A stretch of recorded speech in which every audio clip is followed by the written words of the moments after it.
Welcome back. This is Breakfast at Dawn. We're talking to Faisal and Sana here, who are both bloggers. And, you know, we do have, just as I was saying that, you know, please tweet.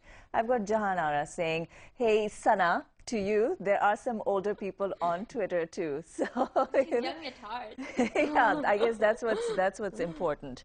Now, so tell me, the Green campaign is going to continue today. Oh, no. Sana, you're supposed to tell me what makes you proud to be a Pakistani. I think there's everything in Pakistan to be proud of. First of all, that even though we're going through a really rough time, like Faisal said, I think there's a lot of our youth that is now, you know, have taken action. They're empowered, which is most important, because we might be going through a rough time now, but there's a lot of hope in the future because, you know, you've got a thriving civil society, you've got youth which are enlightened, not only enlightened, empowered, who want to make a change. So I think our future is bright. So I'm really glad, and I'm looking forward that inshallah we will pass through this phase. And well, you know, the more I talk to you guys, the more time I spend on Twitter, the more time and it's because of people like you that I started blogging. Otherwise, I didn't used to. I feel more and more inspired. Now, before we go off, because we are a little short on time, Faisal, tell us, the Go Green campaign continues today. So tell us, you know, if people are watching, what can they do? They can log on to Twitter, or they can go to parkpoint.com and join the effort. We're going to try to take Pakistan to the most talked about topic on Twitter today, and let's see what we can do. If you want to change your display picture, just send an email with your picture to greenkaro@gmail.com, and they're going to change it for you. Okay. Now, throughout the program, one thing that we have done is that we have emphasized a lot about Quaid-e-Azam Muhammad Ali Jinnah's words that, you know, his idea that Pakistan should be a secular nation. I know that you, Sana, have written about what happened in Gojra. Our correspondent, Daniel Hassan, there was in Gojra, and he filed this report from there. Let's take a look at this report first, and then I want to ask you your opinion on what happened there. Well, yes, majority of Gojra is celebrating the Independence Day, but where I'm standing is the exact same place where the violence took place several days ago, killing at least 8 people of the Christian community and damaging dozens of their houses.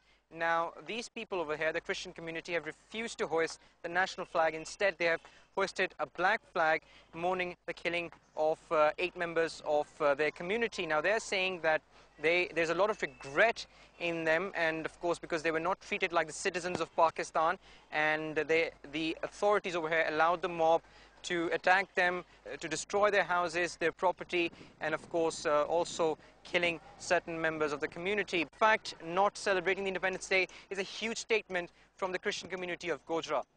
Well, that's all from me for the moment. Back to the studio.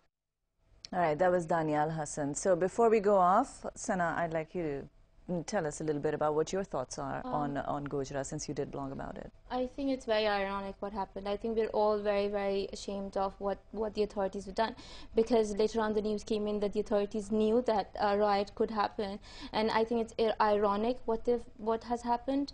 And like I said before as well, that I think the Pakistani flag is not complete without the white, and the white is the minority, and they're as much Pakistanis as us, and we can't marginalize them. We can't take their right away, and I think we should do everything possible this time, you know, for the victims in Gojra and the victims in Swat, to show our unity to them. And I think it's completely normal if they don't feel up to very high-spirited because of what they've been through. Right. Of course, they are still in a period of mourning, and you also feel that this was a tragic incident. Yeah, it was atrocious. Okay. I think you shouldn't kill anybody in the name of any religion. And you, as young people, that's what you think, and I think that's very important. Thanks so much for being part of the program. Thank you for and having being us. here on Breakfast at Dawn. It was a real pleasure, and it was so weird also. It's like you jumped out of my computer and suddenly you're here.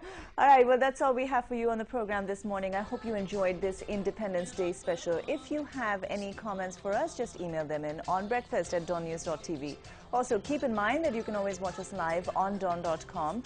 There are also archived episodes of Breakfast at Dawn on YouTube now. To make your weekend more fun, we'll be showing you the best of Breakfast at Dawn on Saturday and Sunday. We will be back on Monday morning bright and early. That's it from me, Naveen Naqvi, and the rest of the Breakfast at Dawn team, and from all of us here. Actually, I'm going to name all of us here. So me, Naveen Naqvi, Sadekeen is a producer. We've also got Adil Khan, Mohammed Talib, and all the people in the PCR as well. I'm sorry if I'm not naming all of you, but Samir and Mamu, and you know, from all of us, Azhar is also there. Happy Independence Day from all of us, and have a fabulous weekend.